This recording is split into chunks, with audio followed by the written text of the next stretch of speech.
ইউক্রেনে রাশিয়ার সর্বাত্মক যুদ্ধবন্ধের আলোচনার জন্য বুধবার মস্কোয় ছুটে যান ট্রাম্পের বিশেষ দূত স্টিভ উইটকফ।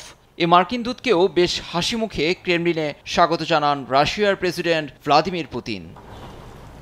উইটকফের ঝটিকা সফরে পুতিনের সঙ্গে কেমন আলোচনা হলো এ নিয়ে আগ্রহ গণমাধ্যম কর্মীরা প্রশ্ন রাখেন মার্কিন প্রেসিডেন্ট ডোনাল্ড ট্রাম্পকে। ওয়াশিংটন ডিসিতে আয়োজিত সংবাদ সম্মেলনে এ রিপাবলিকান নেতা জানান, ইউক্রেন রাশিয়ার যুদ্ধ প্রসঙ্গে তাদের ভালো আলোচনা হয়েছে। এর অগ্রগতির অংশ হিসেবে শীঘ্রই পুতিন ও জেলেনস্কির সঙ্গে তার সরাসরি বৈঠকের সম্ভাবনা রয়েছে বলেও জানান মার্কিন প্রেসিডেন্ট।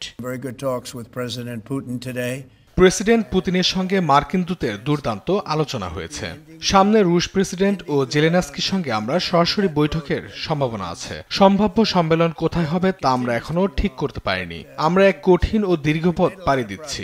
আশা করি ভালো কিছুই হবে। এদিকে রাশিয়ার পক্ষ থেকে পুতিন ও উইটকফের বৈঠককে কার্যকর ও গঠনমূলক বলে উল্লেখ করা হয়েছে।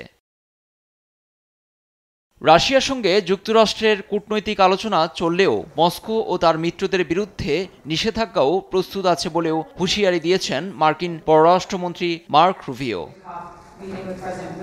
রুশ আগ্রাসনের মধ্যেই বুধবার ইউক্রেনের উত্তর পূর্বাঞ্চলের সামিতে ফ্রন্টলাইনে যোদ্ধাদের সঙ্গে সাক্ষাৎ করেছেন প্রেসিডেন্ট ভলোদিমির জেলেনস্কি। সাহসী সেনাদের দেন পুরস্কার। জেলেনস্কি মনে করেন রাশিয়া আগের চেয়ে যুদ্ধবিরতি নিয়ে বেশ মনোযোগী। সামি অঞ্চলে থাকার সময় প্রেসিডেন্ট ট্রাম্পের সঙ্গে ফোনে কথা হয়েছে আমার। স্টিভ উইটকফ মস্কো সফরের পর আমাদের কথোপকথন যুদ্ধের ইতি টানতে আমাদের সবার অবস্থান এক। যুদ্ধবিরতি নিয়ে যখন আশা জাগছে তখন ইউক্রেনে থেমে নেই রাশিয়ার হামলা। মস্কোর দাবি, বুধবার তারা প্রাকৃতিক গ্যাস ট্রান্সমিশন সিস্টেম সহ একাধিক ইউক্রেনীয় লক্ষ্যবস্তুতে সফল আক্রমণ চালিয়েছে। লুৎফর কবির, দেশ টিভি।